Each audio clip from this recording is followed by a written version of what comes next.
বৌমা শাশুড়ির এই ঝগড়ার প্রধান কারণ হচ্ছে জেনারেশন গ্যাপ, ঠিক কিনা?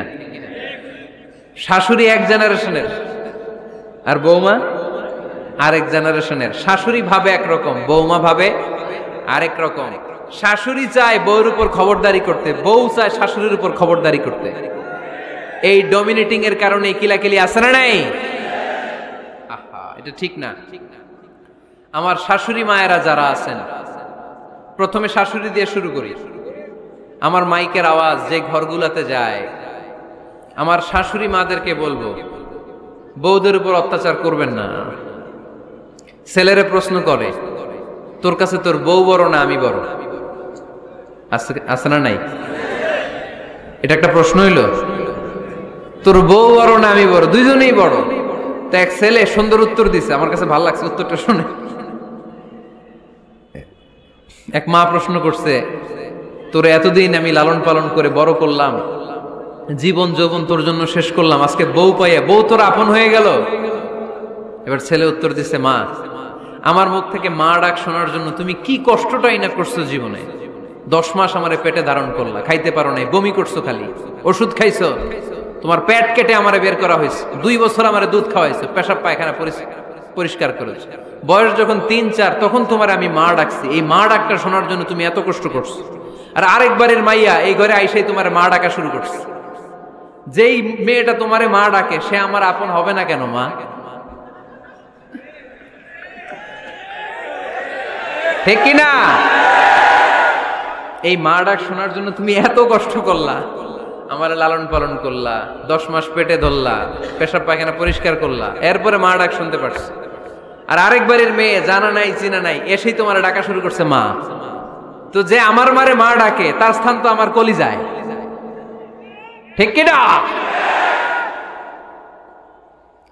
শাশুড়ি আম্মারা যারা আছেন, প্লিজ বৌমাদেরকে কষ্ট দিয়েন না।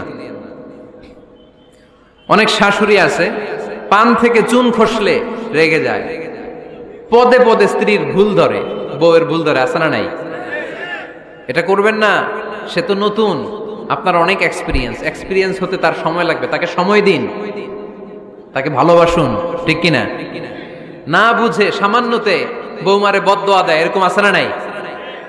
কিন্তু বুঝতে চায় না, বৌমারে যদি বদদোয়া দেয় তাহলে তার নিজ ছেলের পরিবারের ক্ষতি, পেটে ধরা যে ছেলে, ছেলের পরিবারের কিন্তু ক্ষতি, তার আপন নাতি নাতনিদেরই ক্ষতি। আওয়াজ করে বলেন ঠিক কিনা?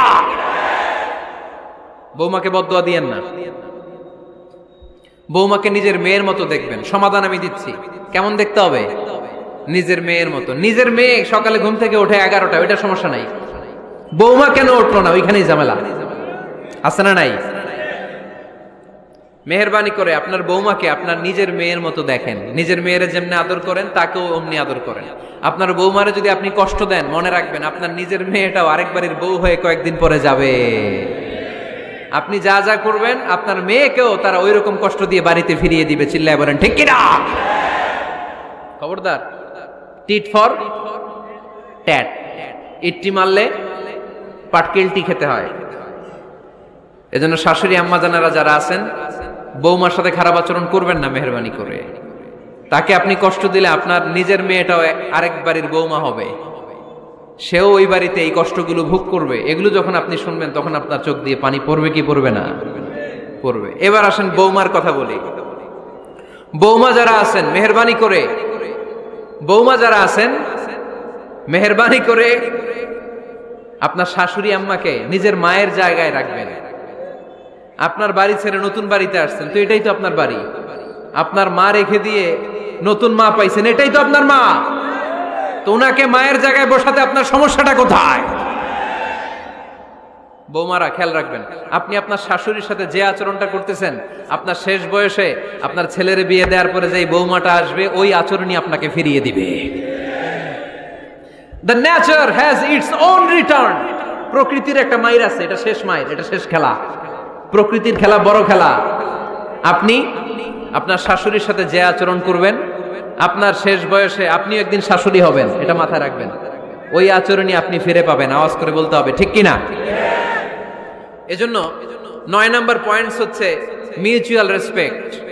সবাই যেন সবাইকে ভালোবাসি, দোষ ছাড়া মানুষ নাই, সবার দোষ আছে, আমরা যেন একে অন্যের দোষ না খুঁজি। বৌমারা, আপনাদের কানে যদি আমার মাইকের আওয়াজ যায়, অল্প কিছু টেকনিক অবলম্বন করলে আপনি আপনার শাশুড়ির মন জয় করতে পারবেন। শাশুড়িরা আসলে বেশি কিছু চায় না, আগের জামানার মানুষ তো, এদেরকে ওইভাবে হাত করতে হবে।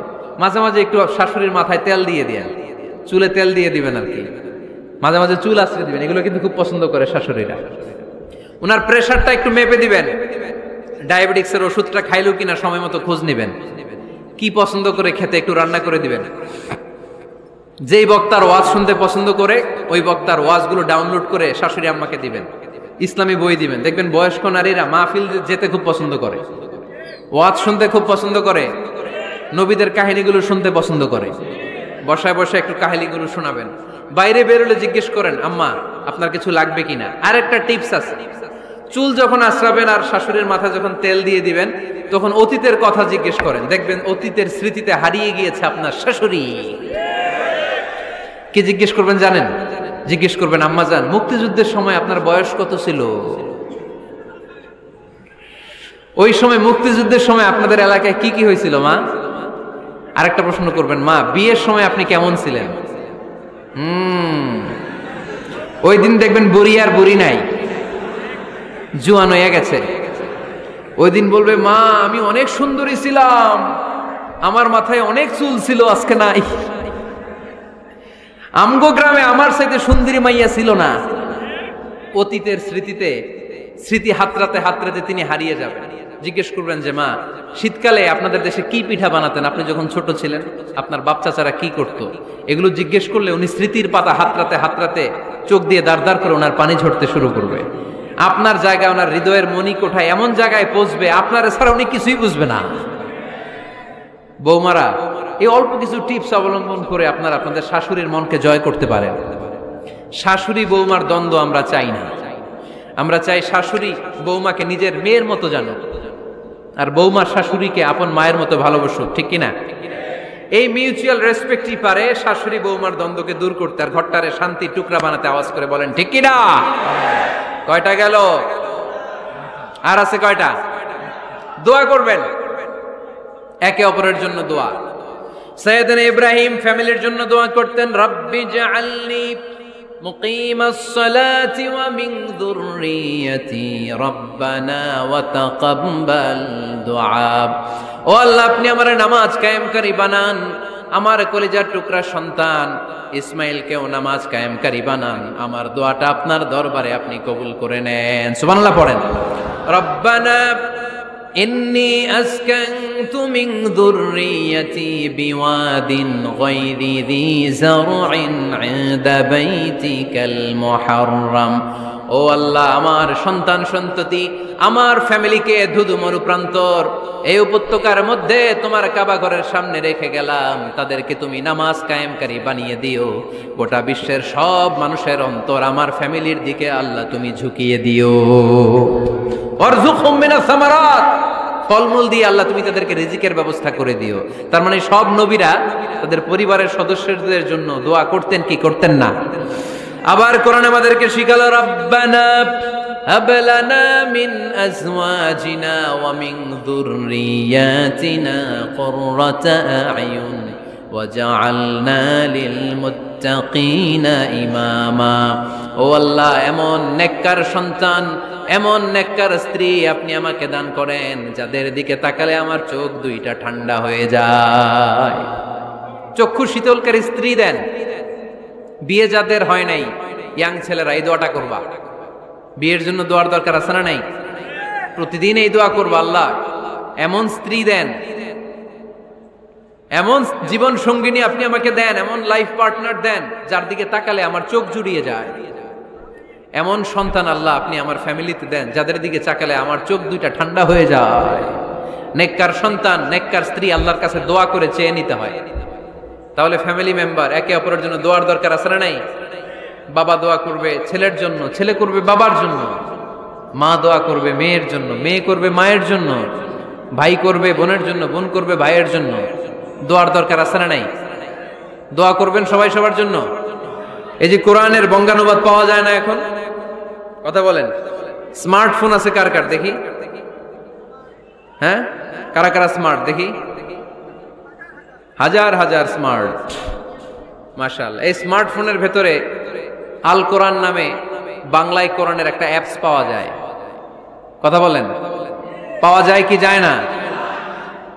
আজকে থেকে এই অ্যাপসটা ডাউনলোড করে প্রতিদিন 1 আয়াত 2 আয়াত 3 আয়াত করে পড়া শুরু করে দেন। বাঁচতে হলে পড়তে হবে, বাঁচতে হলে জানতে হবে, ঠিক কি না? এই স্লোগান আমাদেরকে শিখায়। এই স্লোগান তো আল্লাহ, এই স্লোগান দিয়েই তো আল্লাহ কোরআন শুরু করছে। ইকরা বিসমি রাব্বিকাল্লাযী খালাক। বাঁচতে হলে জানতে হবে, বাঁচতে হলে পড়তে হবে, পড়ার কোনো বিকল্প নাই। আওয়াজ করে বলেন ঠিক কি না? সুজানগরের ভাইয়েরা, মোবাইলের অ্যাপসের ভিতরে আমরা কোরআন রাখতে রাজি আছি তো সবাই? হাদিসের অ্যাপস ডাউনলোড করতে রাজি আছি তো? বাস রাজি আছি, ডাউনলোড করে রাইখা দেব, আর কেউ পড়বো না নাকি? হ্যাঁ, প্রতিদিন একটা আয়াত হলেও যেন আমরা পড়ি। আল্লাহ যা বলা দরকার সব বলে দিয়ে গেছে, নতুন করে আর কিছু বলবে না। আমরা যেন পড়াশোনা করি, আমরা যেন একটা পাঠাগার বানাই।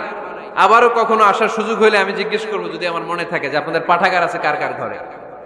সেদিন সবার হাত তুলতে হবে, এমনি পারা যাবে তো? আল্লাহ তুমি তৌফিক দাও।